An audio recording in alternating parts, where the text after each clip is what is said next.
Vado un po' nel pane. Più mi avvicino più mi sto cacando sotto. And what's the best way to build wealth today? Stocks, trading, real estate. Signore e signori, oggi è una giornata incredibile per me. Mi sto letteralmente cagando sotto. Oggi esco dalla comfort zone nella maniera più totale. Siamo qua a Miami e andremo a intervistare Jordan Belfort, The Wolf of Wall Street. Prima intervista della mia vita in inglese, quindi non mi sento...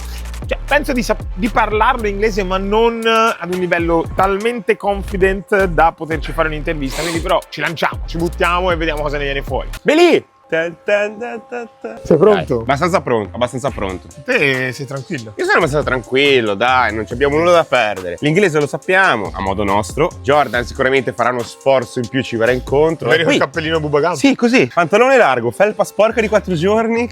So, this is Marco Cappelli, this is Simone Savai, and our podcast is called Gurulandia. It's a podcast talking about business, entrepreneurship. Siamo ragazzi, più mi avvicino e più mi sto cacando sotto. Però pensateci un attimo quanto è bella questa sensazione. La sensazione che non sai se ce la fai, non ce la fai, di andare a fare un qualcosa di cui ti caghi sotto, uscire dalla comfort zone. E comunque sia sarà un successo, perché anche se sarà un fallimento, comunque puoi dire di averci provato. Questo è il nostro grande mezzo. E adesso saliamo qui sopra e andiamo verso la super villa di Jordan. Let's go. Andiamo.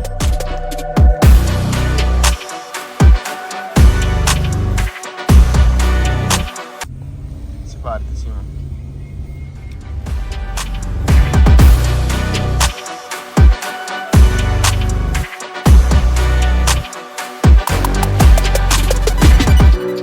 Allora ragazzi, ci siamo, questa è l'entrata per Palm Island, Hibiscus Island, dove praticamente sono questa piccola isola con tutte queste ville, penso dedicate ai miliardari. No, non so se Jordan non penso sia miliardario, penso sia plurimilionario.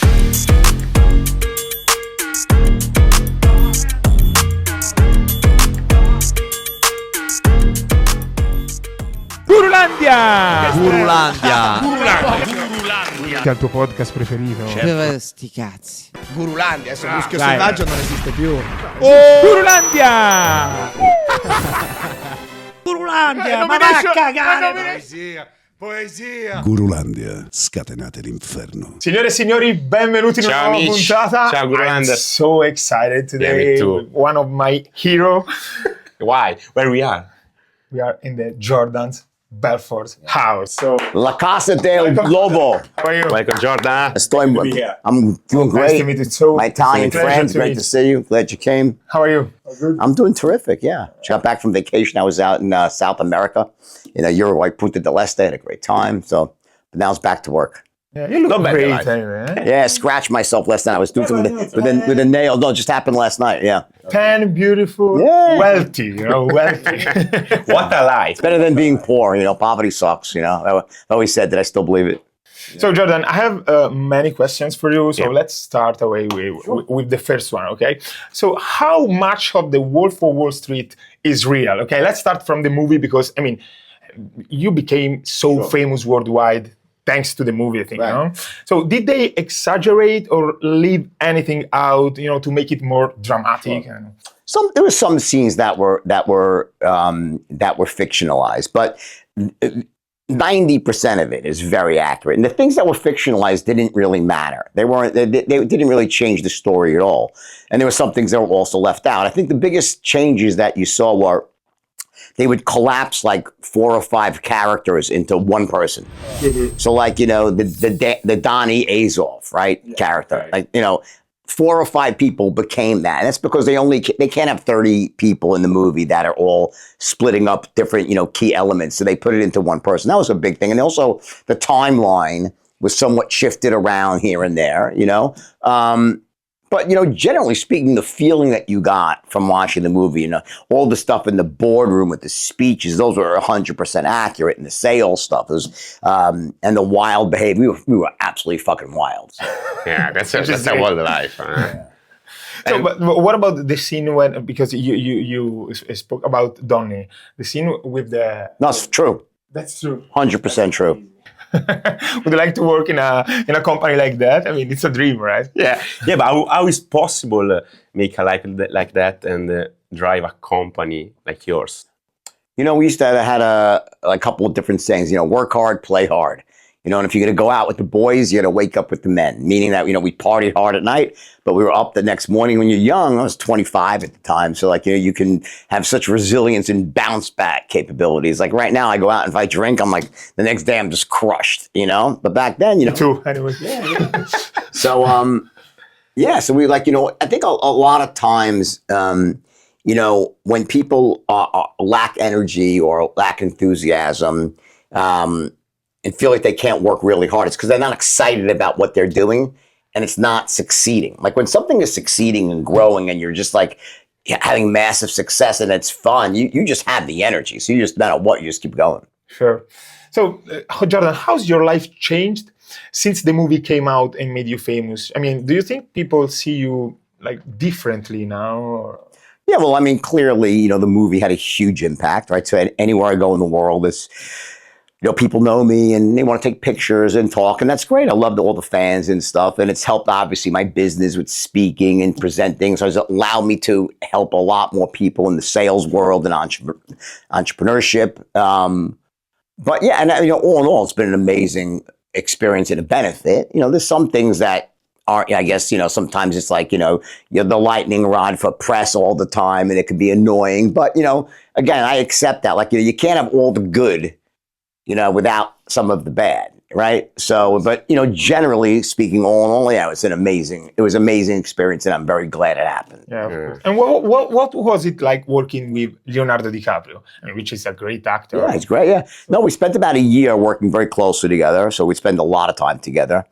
Sometimes he worked specifically on certain things, like, you know, his tonality and how he would say things, especially when he was giving the speeches, and I gave some mock speeches with him there so he could watch me do it. So you spent a lot of time with him. A lot of time with him, yeah. And then some of the times we were just hanging out socially, just I guess observing me and out. Just have a dinner together. Yeah, a lot of that, yeah. What was the best actor to do it, or you would like to have another one?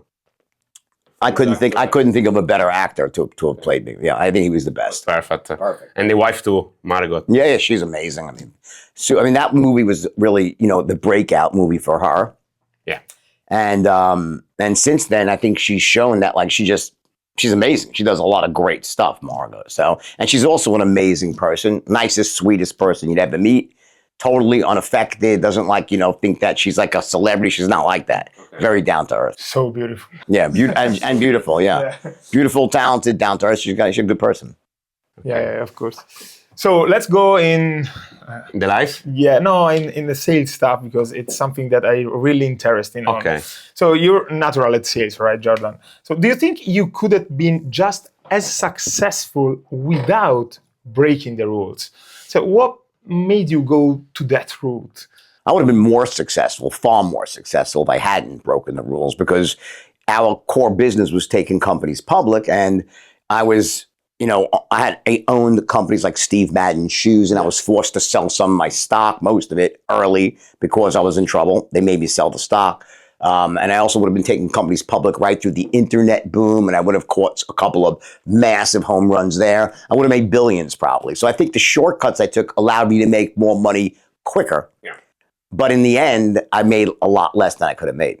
This is a great lesson. This is a great lesson. It's very kind. It is a good lesson, because it's very common in business that, you know, sometimes if you sacrifice things to make short-term hits, you leave the big money on the table. It takes time to build things correctly.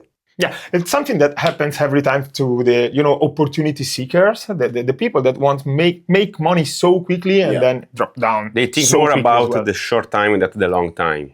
Well, I think I think one of the mistakes I made was, like, if you would have asked me back in my 20s, you know, what's the purpose of a business? I'd say to make a shit ton of money. Correct, yeah. But in truth, that's not really it. The purpose of a business is to deliver value to people, is monetize value. So in other words, you have something that's valuable, right, that people want, and you're able to deliver it to those people, help people in a cost-effective way that you make money. So a well-run business delivers massive value, but delivers it and, you know, at a price for them that's much lower.